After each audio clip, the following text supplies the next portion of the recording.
Hello, America. I'm Mark Levin. This is Life, Liberty, and Levin with the great John Voight. Thank you, sir. Mark, great to see you. It's a pleasure to see you. Well, unfortunately, your friend Burt Reynolds passed away. Yes. I remember both you in this unbelievable movie, Deliverance. Mm-hmm. What was he like? What can I say about this passionate fellow, my friend Burt Reynolds?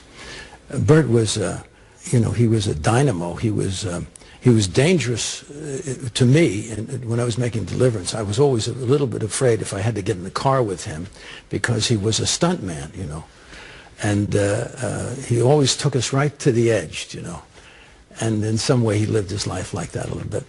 But he was a wonderful guy to be around. He was such a joy, and I'm going to just talk to him a second. Burt, I know you were such a wonderful, you're a true artist in every way. You have the greatest love for your craft, for your fellow peers. And, you and I had a wonderful relationship. We had the greatest times, very good talks. And we're going to miss your handsome face around. And I know you're with your buddies. You're with Sammy Davis. You're with Dom DeLuise. You're with all these great guys. Johnny Carson. All your friends are going to meet you. And, I keep an eye on all these lovely ladies in heaven, will you? God bless you. Rest in peace, kid. Any story or stories? Oh, yeah. Well, Burt was, he was a scalawag, we were talking about this word, pantheon, the gods of our industry. Well, he was one of those guys, and the person and the figure that you put up there is the bandit, No one ever created a character quite like that. We all fell in love with the bandit, and he was a lot like that guy. He was always teasing me. When we were doing Deliverance, I'll tell this one little story. We were going into areas that not a human being had walked for a long time, and getting to our canoes, and sometimes we'd go down cliffs and stuff, and getting there early in the morning, this whole crew. And I remember one day we were going down this cliff face and on a rope about 35 feet or something like that, and everybody else was coming down. They were dropping the camera down this area, and I looked up, and then I see 4 chairs being dropped down for the actors. So all of this virility went out the window, you see. They're going to take care of us like Hollywood. Now, we were sitting on rocks and stumps and stuff like that by the river with our feet in the water. And yet we had these chairs. Hollywood was still there. Anyway, so they put the chairs up. No one sat in them except Burt. Burt sat in my chair. And he sat there, a couple of days in a row. Then it became 4. And I don't know, what the heck is he doing sitting? And I was saying to myself, no, John, what are you upset about? This chair is for anybody. We're sitting here on rocks. We don't need the chairs, And I went through all this stuff, I couldn't figure out what he was doing. And finally, after 10 days, I said to him, Burt, can I ask you a question? And he's sitting in my chair. He said, "Why, of course, John. What is it?" And I said, we've been here. We don't need anything. We're in the woods. We're having this adventure. And yet the chairs come down, and you sit in my chair every day. You've done it for 10 days. He said, yeah. I said, why? He said, well, John, it's quite simple. When I sit in your chair, I can see my name on my chair. And he was waiting 10 days for me to say that, to bring it up. He had that joke in his pocket. But anyway, he was like that. He was such a delight. And did you keep up with him? Yes, we were close. I called him, every month or so.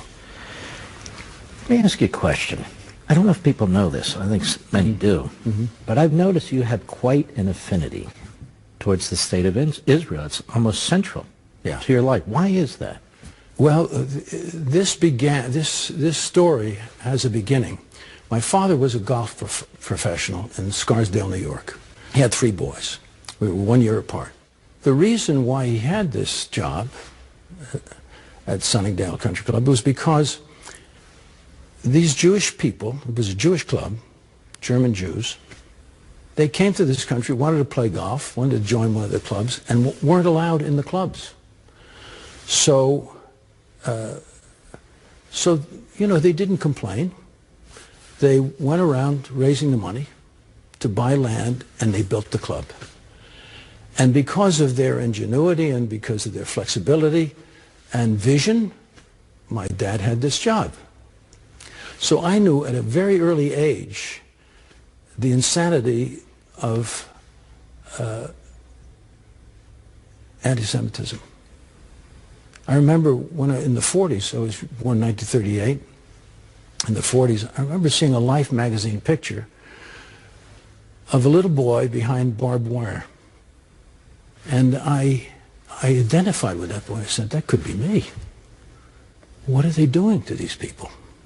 And that stayed with me all my life. So I've felt a real responsibility, in a certain sense, to stand up against anti-Semitism, right? And in that journey, I've gotten very close to the Jewish people. Now, there's another aspect to it, and that is my father. My father was a very poor boy. He was 8 years old when he caddied at this country club. And he was a very cute kid. He had white blonde hair. They used to call him Whitey. And he would tell the story on himself. He was a charming man, my dad, and had a great sense of humor. And he'd tell us the story. He said, how he would caddy at 8 years old. He was making more money than his dad was, taking care of his family, and three siblings. And at the 16th hole, he would say, he had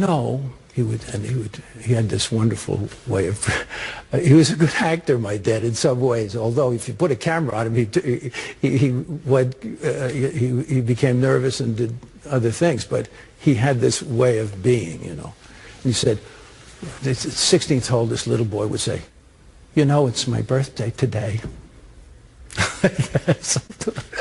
Oh, Whitey, is it? And then we'd reach in their pocket at the end of the day and give him a little extra money. And this was important to him, And one day he said that, it's my birthday today, and the man said to him, Whitey, wasn't your birthday 3 weeks ago? So he was caught, see. But they didn't care. They understood what he was doing. They even admired his chutzpah for a little kid, And they kind of embraced this young man, and they taught him many things. My father, this happened later on in my life, I realized that my father had been, when he was instructing somebody else, I found out some of the things that he was given as instruction by these memberships, by this membership of the club. They would give him words to say at the beginning of the day. Here's 3 words, Whitey, and at the end of the day, I want you to come back and put them in a sentence or something like that, right? Just improving his vocabulary. How old was he when he started? 9, 10, 8, 9, 10, 11, all the way up. And he was fastened to this club. They taught him how to behave at the table, different things, manners and things like that, As I realized, as I got older, I said, that's pretty interesting. And it occurred to me when I was 14, I had a kind of an epiphany. My father, who, as I have said, he was an extraordinary fellow, very charming man, very poised, full of fun, loved children, was a great father, great storyteller, and very principled guy too, very strong morals, but never rigid, playful, but strong when he needed to be. Everybody admired this guy. And when he was 16, this membership made him a pro at the club, one of the pros. When he was 18, they made him the head pro of Sunningdale Country Club, a position which he held until his passing when he was 63 years old. And it occurred to me when I was 14, I said, you know something? I compared him to his siblings, 2 sisters and a brother, they were nothing like him. He was so superior in every way, not to demean them, they were very nice people, but they just didn't have the same qualities he had and the grace that he had. And I said to myself, you know something? My dad was raised in the Jewish culture. That's who he is. So... And this has stuck with you. Oh, it's very moving when I talk about it. Yeah. And so this idea, it stayed with me. And my friends have been extraordinary Jewish people all through my life. But and then I went through a crisis at a certain time in my life, and I was looking at all religions, and I was raised Catholic, and I have a great regard for the Catholic Church. And what it gave me, and the teachings and the schools that they have today are very good. They're on another level than the public schools. And, the hospitals and all of this, and the great people, John Paul II, whose part I played at one point, and Mother Teresa is one of my heroes. So I have great regard for the Catholic Church. But I did a lot of investigating of all religions, and I came to understand much of the Jewish history. There's a wonderful book by Paul Johnson, History of the Jews. It's a great book, folks. Great. And Paul Johnson's a great man. What's that? You have tears in your eyes. Well, I think righteousness brings emotion out of me. I think people who seek truth are those who I would seek to follow. I hope I'm thought of one of those at the end of my days. But anyway, there's so many great people, and so I've looked at this history of the Jewish people, and at one point I said, the greatest wonder of the world is Jewish literature. With all the different, the rabbis, the great Einsteins of the Jewish people across the years were rabbis. They made commentary on this Bible that they had. We have just coming up almost at the present time with the Hasidic people, when there was a need for something else in the Jewish world, when people were, the people in Europe, this part of Central Europe, were bereft of the ability to read all this literature. Then this fellow came along called the Baal Shem Tov, and he taught them songs. He said, you simply need to be, happy in your work. You follow this, behave in a certain way, and here's some songs to remind you of the truths of things. And so right up to the present. And that's why I came to the Baal Shem Tov, began a legacy that wound up in my backyard in California, the Chabad, and I've made friends with these fellows. And they're a fun group, really lots of fun, and they help people. And I've danced on their telethon, danced the Hasidic dance with the Hasidic, and it became quite a deal. So anyway, that's my story with my affection. Well, it's very fascinating, and it explains why you go to Israel, why you do what you do. John Voight, I want to ask you another question. You used to be a liberal. How did you become a liberal? Oh, yeah. Find that out. I found that out. And then you became a conservative. Yes. I want to know how you became one and then how you became another. You've never kept your politics quiet. You used to be a liberal, a loud, active liberal. Before I get to how you became a conservative, how did you come to liberalism? Well, it was a very destructive time in the 60s. It's just out of school. And think of the mantra of the 60s for the young people: sex, drugs, and rock and roll. What a recipe for chaos, really destructive time in many ways. And all of this energy from the youth, I believe that there were forces at work at that time that were from the left. That means, Karl Marx, communism, progressivism, which was a word that they invented to hide their communism for a while, and that stuck, and so socialism. These forces, many forces, invaded that decade, taking advantage of this disruption with the assassination of John Kennedy. We were in trauma. The country was in trauma. And then we had, at the end, at 1968, we had the deaths of Bobby Kennedy and Martin Luther King. Great people that we cared a great deal for. So in that time, there were people who, the Vietnam War erupted in that time. And there were many folks against that war that were charismatic people, people from our industry. And as I was auditioning to get in this industry and working hard to become an actor, I fell in with that group of people, and I was swept away with the propaganda. And one of the pieces of propaganda that I bought at that time, and when you're involved in propaganda, I have to say, there are no doors out of it in a certain sense, because if your friends are there, this and that, and you make associations, and you pass these sound bites back and forth and all of this. So I understand what's going on in Hollywood today. I understand it. I was right there, you know. And those people are focused on their work too. They're trying to just get a job. So it's convenient for them to be, you know, politically aligned too.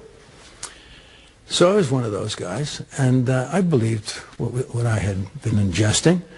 And one of the things was that the war in Vietnam was really our problem, that if we removed ourselves from it, that the south of Vietnam and the north of Vietnam, the communists under Ho Chi Minh, would come together and embrace as brothers, as family. And I bought some of that. And I was in the streets, you know, against the war and that stuff. And then what happened? Then the people in the streets, and by the way, you know, we never lost, our military never lost a battle in that war. And we were on the way to the defeat of the North. But the real energy that closed out that possibility was those people in the street. And they certainly weren't the majority of Americans, but they were very effective. It's like what's going on now. You have a march. They've prepared an army of people to go out and speak and make noise. And you would think, if you were watching television, this must be the American people, but it isn't. But anyway, and they brought down the war. It came to a close, and we pulled out of Vietnam. We pulled out of Vietnam, and what happened? Was there this embrace? Was there this celebration? No. 2.5 million people were murdered in Laos, Cambodia, and Vietnam because of our absence. And what happened with the left when they saw that? It's the signature of the left. They create this, you know, this chaos and horror, and they walk away. They take no responsibility for it.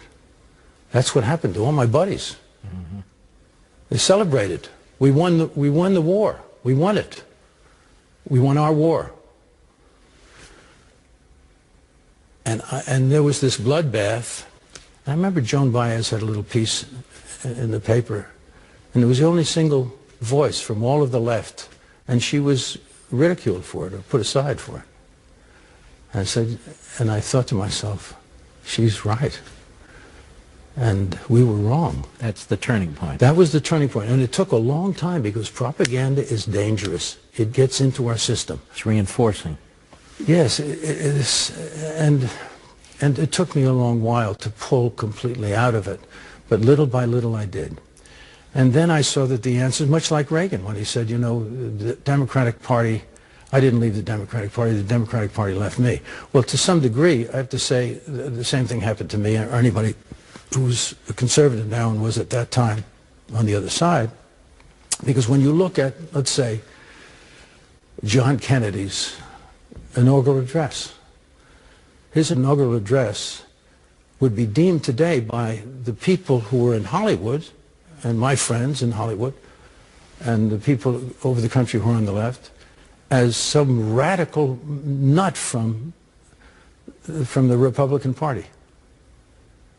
We simply have lost something along the way, but it hasn't been our own fault. We've been attacked by an insidious and I would say evil force. And I've traced that, and I know a little bit about it. So I know what the battle is. The battle has been raging, and it's reemerged in this century in full force, and that's what we're dealing with right now. I want to ask you about this conservatism. Yeah. You're a Republican. Mm-hmm. You were a very early supporter of the current president, Donald Trump. You bet. And I want to know what you saw that triggered you to be such an early supporter. So John Voight, the Vietnam War had a big impact on you. You went from being a leftist, basically, to a conservative, to a Trump supporter, right? Eventually, yeah. Yeah. Yeah, well, just going back to that moment, in time, I look back on that moment when I realized that we were responsible for all that bloodshed, that the people in the streets really had that kind of power. And I feel, and I've said this to people, I've said, I have blood on my hands from that. I understand. That was a moment in time when I was out of line, and I had to make up so much, And I feel that, I feel that way. So I'm not going back to that. And today, I've come a long way, and I've had a lot of fun, I must say. One of the great joys in my life is my relationship to the military. And patriotism brings you many beautiful friends. I'm very close to the first responders of 9/11, and so I'm a person at peace. So when people come at me from my own area of the world and say those things that maybe I would have said way back, I understand them completely. I feel sorry. I feel sad for them, and sad for us. And I know that we have to keep focus and keep battling for what is true. And this is and things will change because the truth will prevail. So how did you become a early Trump supporter? What did you see in candidate Trump? Yeah. Well, a couple of things. First of all, there were 17 guys with him, right? They were all very top fellas, bright, very bright fellas, very capable. And I don't know if there's ever been such a legion of very, very good, righteous folks on this one stage together. But I looked at the world and what was left after the past years, and the world was in chaos. Terrorism had swept across the world. Because the cat was away, the big cat of the United States had been sidelined, the rats were at play. And so you had North Korea making these gestures to endanger their neighbors. You had Iran sponsoring terrorism across the globe with Hezbollah and Hamas and their other, and we had this situation in Syria where we watched without responding to 500,000 people being murdered in Syria. So it was this, you needed someone who had tremendous strength and someone who could see clearly now what the damage was that was going on and what had to be addressed. And you needed somebody who was a doer, somebody who solved problems, who got up in the morning to solve problems, right? And many of them at that stage were like that. And then on the home front, we had terrible joblessness, a failing economy. a civil war, really, too. So much going on. So I'm looking. I'm like a casting director in a film. I'm looking. Who's the guy that could handle this, right? And as I watched, and I saw what Donald Trump was pointing to, and the courage, maybe not courage, just clarity. This immigration situation, which had to be addressed and it wasn't addressed for years. And by the way, all this tumult that they're trying to create, if you listen to Barack Obama, Hillary Clinton, Bill Clinton, they said the same things about immigration. He's getting blamed. They're trying to make him a racist for saying the exact same things, right? As I saw him, you know, focusing on like just the clear common sense of our trade deals and our dealings with it, he said, we're going to have politicians sitting down with these people negotiating treaties.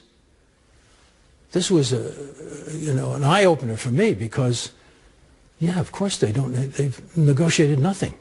You know, they beg for money, but they haven't negotiated anything. They're not tough negotiators.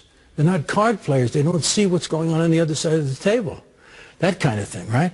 So I know, yeah, that's right. You have in China, they have these chess players, the very best chess players in the world, ready to make deals that would affect 100 years hence. I mean, you've got real big guys up there. You better have the right people at the other side of the table. All these things, they made sense to me. Do you know what I'm saying? And the more he talked, the more I saw what was going on. And the other thing there are two other things.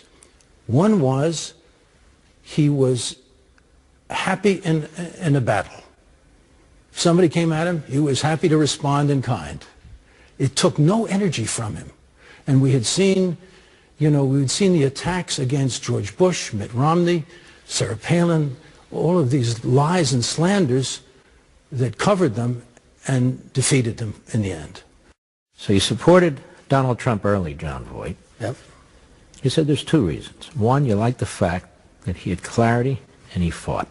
Right. Fought back. What was the second reason? Well, there were several things in there, but one of the things that made him, separated him from all the rest, was the fact that he had enough money to run his campaign.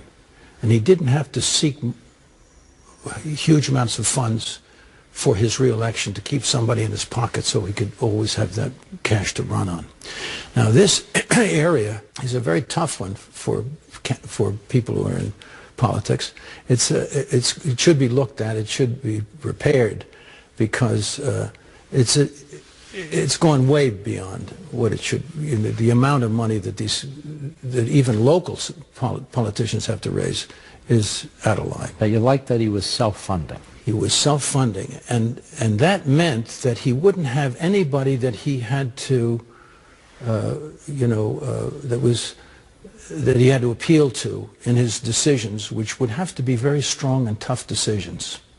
Somebody had to have a lot of courage. Well, he certainly seemed to have a lot of courage. And he didn't have that other thing. So all of these people I can see in the decisions, I know some of these people. Some of these politicians, good guys, who are beholding to, some of the people that they've connected to run their campaigns, and they're bending in their support or non-support or this or that. The decisions are being swayed by this relationship. He didn't have it. What do you make of the virulence of the attacks against him? Is this the old left that you left in the media now? Well, it certainly is the left doing it. And the virulence is because he's effective.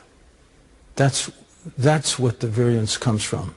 He's actually doing what he said he would do. It's an amazing thing in itself, isn't it? But he's actually accomplishing, returning to our basic principles of government that were given to us by those guys on the wall there, right? He's accomplishing it, and they're in disarray. He's one by one picking out the stuff the weeds, and they are the weeds.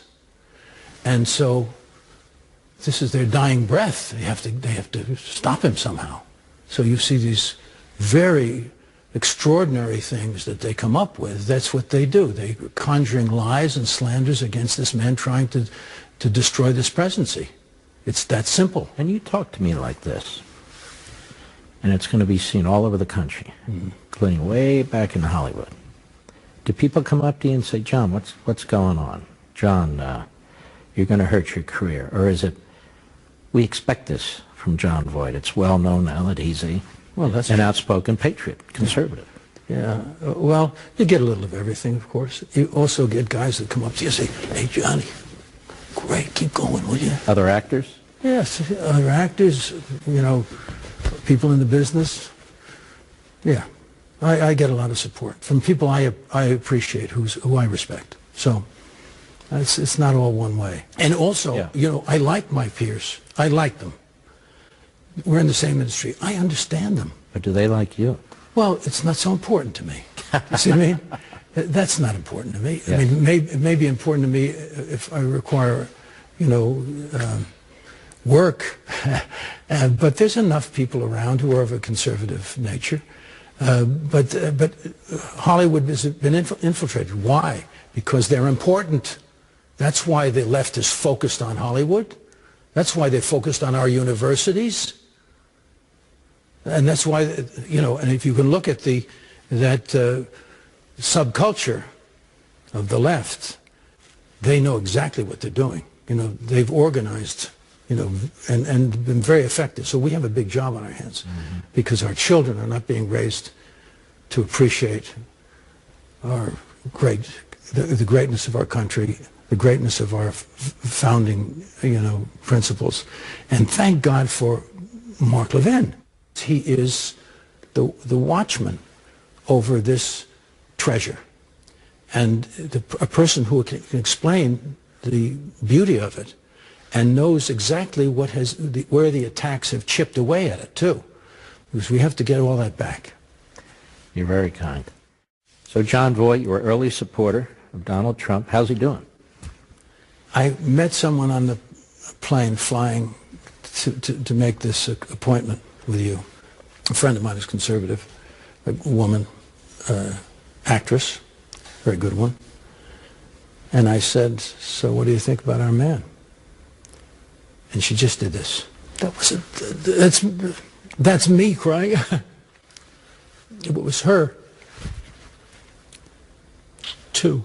Why are you crying? Saying, because it's so, first of all, the gesture was so beautiful. She couldn't even speak. She was just saying, thank God. And I say, thank God. And one of the reasons why I can say thank God is because I know he's there, you know, for us all. God. And that's one of the things that we've lost is this compass of God. We have, what did Karl Marx come up with? He eliminated God from the picture. So we can do it without this. Not these boys, not our guys, you know. They knew very well. We hold these truths to be self-evident, that all men are created equal, that they are endowed by our Creator, that we are endowed with certain inalienable rights, and among these are life, liberty, and the pursuit of happiness. And by the way, one of the things that I know you know the genius of the architecture of our founding, this Constitution, where it came from, Bill of Rights and a Declaration. I'm lost in the thought of you being the one that I'm sitting in front of now. No. You understand the genius of them to say the pursuit of happiness. Because if you go into a communist country, as I did, in 1991 I went to Moscow to make a little film, first time. It was during Glasnost, Perestroika, being the time that they were changing things, of more openness, you know, and all of this stuff. So I was there. And what did I see? I said people with their heads down would not look you in the eye. In the hotel, nothing worked. You go to the desk to ask for something, a light bulb changed. They wouldn't look at you, pretended they didn't speak English. All of this. And these people, deep unhappiness, they had no possibility to pursue happiness. And that's the difference. That's what That's what socialism, communism, progressive, that's what it means. You don't have the ability to pursue happiness. You can't raise yourself up above anyone else. As soon as you get more than the next guy, you're slapped down. So no matter how hard you work, you can't improve the lot for your children. They're unhappy. Their buildings are unhappy. There's nothing happy about their societies. Do you know what I'm saying? So that's a mark. And that's the genius of our... happiness is a big thing. Anyway. I have never heard it put that way. Truly, beautifully, beautifully put. What would you say to America? Well, I would say have hope. There's wonderful things happening every day, thanks in great part to this president that we have, who is very specifically talented for this time and all of the dangers that exist in the world and in our country, that he's able to face, get up in the morning, fresh, go through a day, 15 hours later, just as fresh, having mud sling at him, you know, all these lies and slanders that he deals with, doesn't affect him. Water off a duck's back, and he keeps going. And he has around him a legion of very talented people. If you look at the Republican Party and then and the conservative world, and you look at the Democrat Party, there's no comparison. The Democrats they're bereft of talent. They don't have talented leadership. There are no statesmen in the Democratic world. But in the Republican world, in the conservative world, there are many brothers that you have, like yourself, who are of stature, who are primed with specific gifts to answer today's challenge, who are giving us information every day. And I can give you 50 people, I'll bet, that I have met personally, you know, and I can go through a long list, and you can give me another 50, and the people on your show. All of these people are of very high stature, so we have hope. Let me just say this. It's been a great pleasure. I've known you over the years to have this discussion with you. I want to thank you for coming in, John Voight. Great to be with you. God bless you.